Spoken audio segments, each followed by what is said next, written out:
Good morning बच्चों। कल हमने आपके चैप्टर नंबर 4 जो हमारा एनिमल किंगडम चल रहा है उसके अंदर हमने विस्तार से जो है फाइलम हैं उनकी बात करनी शुरू कर दी थी और एक फाइलम कंप्लीट कर लिया था। कौन सा? पोरीफेरा हमने क्या कर लिया था? कंप्लीट कर लिया था। पोरीफेरा को हमने क्या कर लिया था? कंप्लीट जो है वो कर लिया था। अब हम आज बात करते हैं 2 नंबर संघ की। कौन से संघ की? 2 नंबर संघ की बात करते हैं जिसका नाम है सिलेंट्रेटा। कौन सा है? सिलेंट्रेटा। 2 नंबर संघ कौन सा है? सिलेंट्रेटा।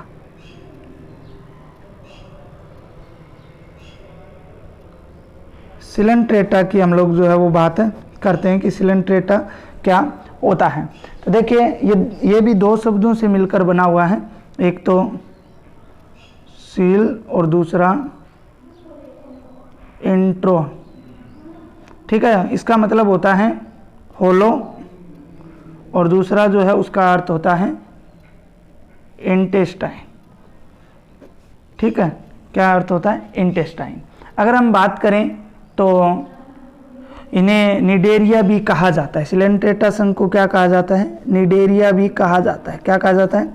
निडेरिया भी कहा जाता है। और निडेरिया क्यों कहा जाता है इसका भी कारण है, क्योंकि इनके अंदर 10 कोशिकाएं पाई जाती हैं। इन जंतुओं के अंदर क्या पाई जाती हैं? 10 कोशिकाएं पाई जाती हैं। कौन सी कोशिकाएं? 10 कोशिकाएं पाई जाती हैं, जिसके कारण इनको क्या बोला जाता है? निडेरिया संघ भी बोला जाता है। इस संघ में बहुकोशिकीय जंतु होते हैं। कौन से? बहुकोशिकीय। कौन से होते हैं? बहुकोशिकीय होते हैं। इसके अलावा अगर हम बात करें तो इनमें अरीय सममिति पाई जाती है। कल हमने पोरीफेरा में भी क्या इसकी बात की थी? अरीय सममिति की जो है वो बात की थी। इसके अलावा इनका जो शरीर होता है वो उत्तकीय स्तर वाला होता है। कल हमने उसकी बात की थी, वो क्या था? कोशिकीय स्तर था, लेकिन इनके अंदर उत्तक जो है वो उपस्थित होते हैं। तो कैसा होता है संगठन? उत्तकीय स्तर वाला होता है, लेकिन इनमें किसी प्रकार के जो अंग हैं वो नहीं पाए जाते हैं। अंग जो है वो क्या है? नहीं पाए जाते हैं। अंग का क्या होता है? अभाव होता है। इसके अलावा इनके अंदर एक गुहा भी पाई जाती है जिसे सिलेंट्रोन नामक गुहा जिसे सिलेंट्रोन कहते हैं। गुहा उपस्थित होती है जिसे क्या कहा जाता है? सिलेंट्रोन कहा जाता है। क्या कहा जाता है? सिलेंट्रोन जो है वो कहा जाता है। अब बात करते हैं तो इन जंतुओं के लिए सिलेंट्रेटा संघ का जो नाम रखा था वो वैज्ञानिक थे जिनका नाम था ल्यूकर्ट। नोट के अंदर बता देता हूं कौन से वैज्ञानिक थे? ल्यूकर्ट वैज्ञानिक थे जिन्होंने इनको इस सिलेंट्रेटा संघ के अंदर रखा था। किसके अंदर रखा था? सिलेंट्रेटा संघ के अंदर इनको 1847 के अंदर रखा था। इसके अलावा एक वैज्ञानिक था, इस संघ को निडेरिया नाम दिया था। भाई निडेरिया नाम 10 कोशिकाओं की उपस्थिति के कारण इनको निडेरिया भी कहा जाता है। वो किसने दिया था? हेस्चेक नाम का एक वैज्ञानिक था। कौन था? हेस्चेक नाम का एक वैज्ञानिक था। उन्होंने इनको क्या नाम दिया था? निडेरिया नाम जो है, निडेरिया में सी साइलेंट रहता है, ध्यान रखना, निडेरिया नाम जो है वो दिया था। ओके, इस संघ में अगर हम बात करें तो लगभग 10,000 जंतु जातियाँ पाई जाती ज्ञात हैं। कितने? 10,000 जातियाँ जो हैं वो ज्ञात हैं। और ऊपर वाले पोरीफेरा में भी लगभग 10,000 जातियाँ जो हैं वो ज्ञात हैं। ओके, तो ये इसकी कुछ महत्वपूर्ण बातें थी, इसका इंट्रोडक्शन था।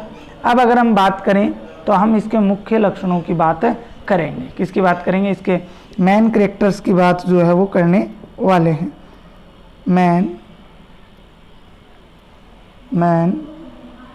कैरेक्टर्स, मुख्य लक्षणों की बात करते हैं और क्रम से हम लोग जो है वो बात करने वाले हैं कि इसके मुख्य लक्षण जो हैं वो क्या होते हैं।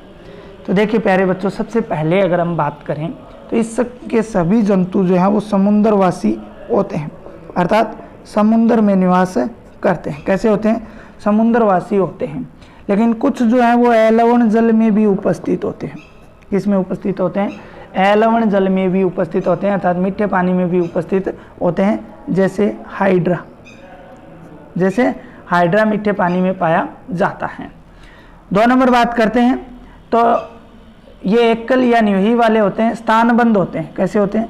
स्थानबंद प्राणी होते हैं, अपने एक ही स्थान के ऊपर रहते हैं, स्थानबंद होते हैं और समतत्तर पलावी भी होते हैं। क्या होते हैं? समतत्तर पलावी होते हैं, आराम से समतत्तर रूप से अपना जो है जीवन यापन करते रहते हैं।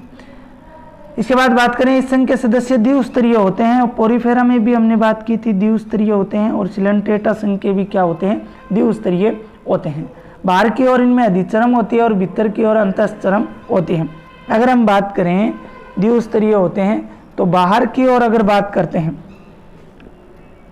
बाहर की ओर अधिचरम होती है। कौन सी चरम होती है? अधिचरम होती है।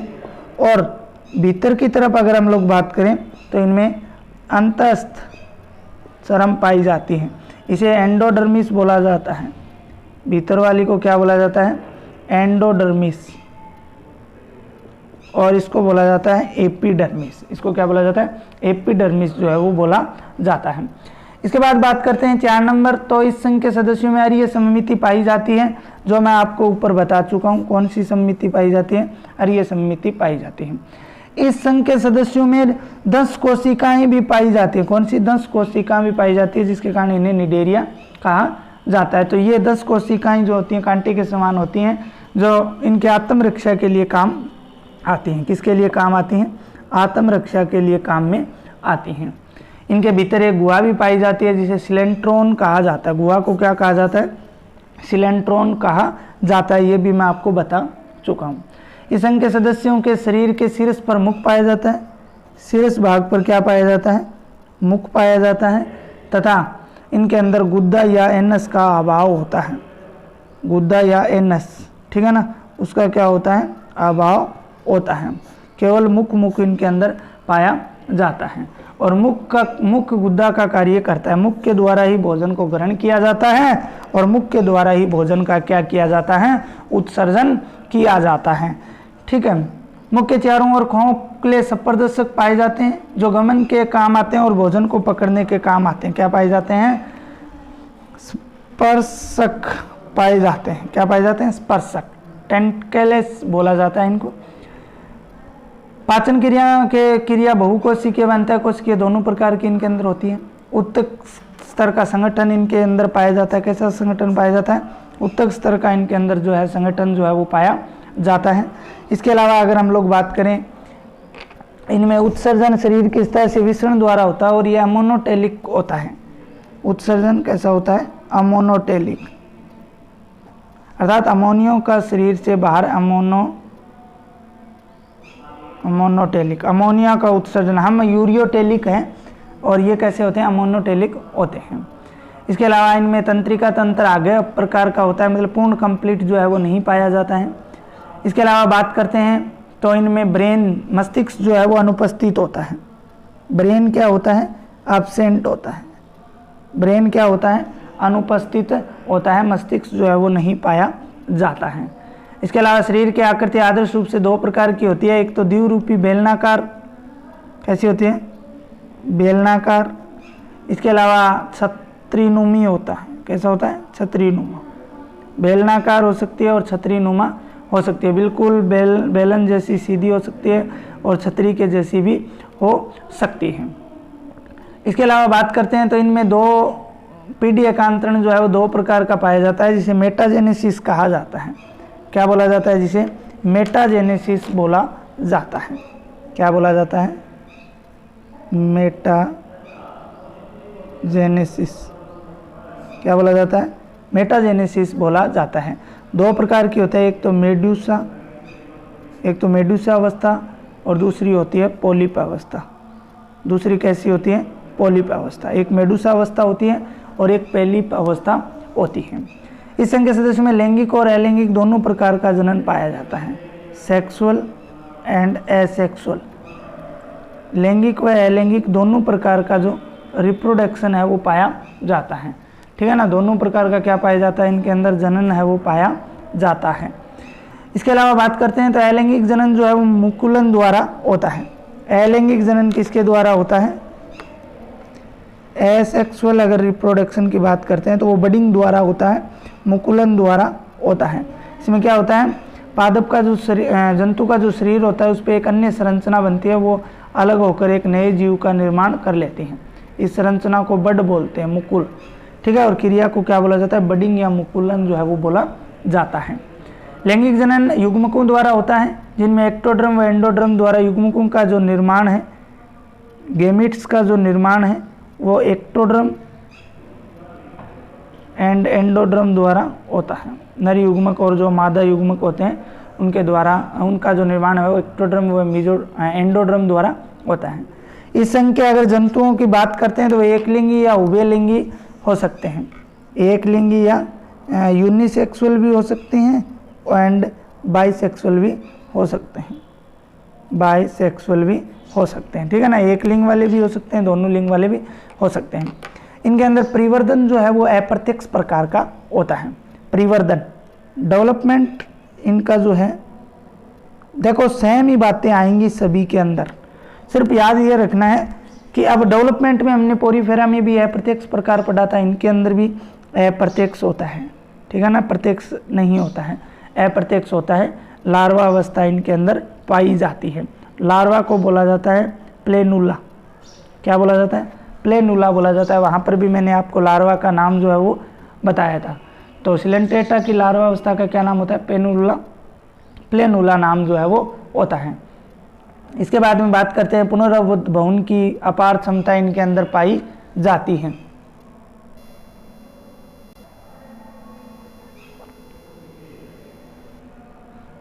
पुनर्भवन की अगर बात करें, पुनर्जन्म की जो क्षमता है वो इनके अंदर पाई जाती है। रीजनरेशन, किसकी, रीजनरेशन की जो क्षमता है वो इनके अंदर पाई जाती है, अपार क्षमता पाई जाती है। तो बार बार ये शब्द आएंगे तो इनको बार बार नहीं बताया जाएगा कि ये क्या होते हैं, ठीक है ना। तो ये सब इसके क्या है, मुख्य रूप से मुख्य कैरेक्टर्स हो गए। 20 के लगभग मैंने आपको बताए। समुद्रवासी होते हैं, अलवणीय जल में भी पाए जाते हैं, स्थानबंध होते हैं, स्वतंत्र प्लावी होते हैं, द्विस्तरीय होते हैं, अरीय सम्मिति पाई जाती है, उत्तकीय स्तर पाया जाता है, गुहा पाई जाती है, सिलेट्रॉन कहलाती है। आत्मरक्षा के लिए 10 कोशिकाएं होती हैं, इसलिए इन्हें निडेरिया कहा जाता है। निडेरिया नाम हिस्सेक ने दिया था तथा सिलेंट्रेटा संघ के अंदर ल्यूकोर्ट ने रखा था। 10,000 से अधिक जातियाँ पाई जाती हैं। द्विस्तरीय होते हैं, बाहर के अधिचरम एपिडर्मिस और अंदर के अंतस्तर या चरम बोला जाता है। शीर्ष पर एक मुख पाया जाता है, गुद्दा का भाव होता है, मुख द्वारा ही गुद्दा का कार्य किया जाता है और मुख के शीर्ष पर स्पर्शक पाए जाते हैं जो भोजन को पकड़ने का कार्य करते हैं। इनमें उत्सर्जन अमोनियोटेलिक प्रकार का होता है, मस्तिष्क एब्सेंट होता है, इनकी आकृति बेलनाकार एवं छतरीनुमा होती है। इनके अंदर 2 अवस्था पाई जाती है, मेडुसा व पोलिप अवस्था। इस क्रिया को मेटाजेनेसिस बोला जाता है। इनमें लैंगिक व अलैंगिक दोनों प्रकार का जनन पाया जाता है। एसेक्सुअल रिप्रोडक्शन की बात करते हैं तो बडिंग होता है, तब जबकि सेक्सुअल रिप्रोडक्शन की बात करते हैं तो गेमिट्स बनते हैं। गेमिट्स का निर्माण एक्टोड्रम एंड एंडोड्रम से होता है। अगर बात करें तो ये एकलिंगी या उभयलिंगी हो सकते हैं। इनमें डेवलपमेंट या परिवर्तन जो है वह अप्रत्यक्ष प्रकार का होता है। लार्वा समतंत्र प्लेनुला होती है। इनके अंदर पुनर्भवन की अपार क्षमता जो है वो पाई जाती है। यह था इसके मुख्य लक्षण जो थे, उनकी बात हमने कर ली। अब जो है हम बात करने वाले हैं, इसके बाद जो हम बात करने वाले हैं वो है क्लासिफिकेशन। वो किसकी बात करेंगे हम लोग, क्लासिफिकेशन की। तो द्विरूपता के आधार पर भी classification of Coelenterata, classification of Coelenterata. देखिए पहले बच्चों, द्विरूपता के आधार पर, किसके आधार पर, द्विरूपता के आधार पर, द्विरूपता के आधार पर, द्विरूपता के आधार पर अगर हम बात करें तो 3 वर्गों के अंदर विभाजित किया गया है। कितने वर्गों के अंदर, 3 वर्गों के अंदर विभाजित किया है। पहले का नाम है हाइड्रोजोआ, पहला कौन सा है, हाइड्रोजोआ। सेकंड है स्काइफोजोआ, स्काइफोजोआ। एंड थर्ड जो है वो है एंथोजोआ। थर्ड क्या है, एंथोजोआ, ठीक है। हाइड्रोजोआ, स्काइफोजोआ, एंथोजोआ, तीनों की हम विस्तार से बात करते हैं। अभी 1 नंबर की बात जो है वो करते हैं, हाइड्रोजोआ। 1 नंबर कौन सा है, हाइड्रोजोआ। हाइड्रोजोआ की हम लोग बात जो है वो करते हैं। तो इस वर्ग में पोलिप और मेडूसा दोनों अवस्था पाई जाती हैं। कौन कौन सी? पोलिप और मेडूसा दोनों अवस्थाएं पाई जाती हैं। पोलिप अवस्था भी पाई जाती है, पोलिप व मेडूसा दोनों अवस्थाएं पाई जाती हैं, दोनों अवस्थाएं होती हैं। एग्जाम्पल की अगर हम लोग बात करें तो हाइड्रा है, इसके अलावा आबेलिया है, हाइड्रा है, आबेलिया है, फाइसेलिया है। इन सदस्यों के अंदर क्या है, जो हाइड्रोजोआ है वो पाया जाता है। ठीक है, फाइसेलिया को पुर्तगाली युद्ध मानव भी कहा जाता है, पुर्तगाली युद्ध मानव भी कहा जाता है। ठीक है, ये भी ध्यान रख लेना। अब बात करते हैं 2 नंबर की, स्काइफोजोआ। स्काइफोजोआ की अगर हम बात करते हैं तो इस वर्ग में छात्राकार या घंटी के आकार का मेडूसा अवस्था पाई जाती है। ठीक है ना, घंटी के आकार की मेडूसा अवस्था पाई जाती है। केवल कौन सी अवस्था पाई जाती है? मेडूसा अवस्था जो है वो पाई जाती है। जैसे अगर उदाहरण की बात करते हैं तो ओरेलिया है, क्या है? ओरेलिया, ओरेलिया है। इसके अलावा दूसरा अगर बात करें तो राइजोस्टोमा है, राइजोस्टोमा है। तीसरा अगर बात करें तो साइनिया है। ये सब किसके उदाहरण हैं? एंथोजोआ के, जिसके अंदर ओनली 4 क्या पाई जाती है? मेडूसा अवस्था पाई जाती है। 3 नंबर अगर हम बात करते हैं लास्ट, एंथोजोआ। एंथोजोआ की अगर बात करते हैं तो एंथोजोआ के अंदर प्यारे बच्चों केवल पोलिप अवस्था जो है वो पाई जाती है। कौन सी अवस्था पाई जाती है? पोलिप अवस्था जो है वो पाई जाती है। फॉर एग्जाम्पल अगर हम लोग बात करें तो पेनेट्यूला है, इसके अलावा अगर हम बात करें मेड्रीना है आदि। ठीक है, तो इस प्रकार से क्लासिफिकेशन ऑफ सिलेंट्रेटा जो है वो कंप्लीट हो जाता है। हाइड्रोजोआ, पोलिप और मेडूसा दोनों अवस्था। ठीक है, हाइड्रा, ओवेलिया, फाइसीलिया। इसी प्रकार स्काइफोजोआ, घंटी के आकार का केवल मेडूसा अवस्था जो पाई जाती है। ओरेलिया, राइजोस्टोमा और साइनिया इसका एग्जाम्पल हो गया। एंथोजोआ की बात करते हैं तो केवल पोलिप अवस्था पाई जाती है। पेनिटूला और मेड्रीना जो होते हैं वो इसके एग्जाम्पल होते हैं। तो प्यारे बच्चों, इस प्रकार से जो आज हमने इस वीडियो के अंदर किसकी बात की है? आपके सिलेंट्रेटा संघ की बात की है या निडेरिया संघ की बात की है, जो क्या है कंप्लीट हो चुका है। कल हम जो है आगे आपके संघ टीनोफोरा की बात करेंगे। किसकी बात करेंगे? टीनोफोरा की बात जो है वो करने वाले हैं।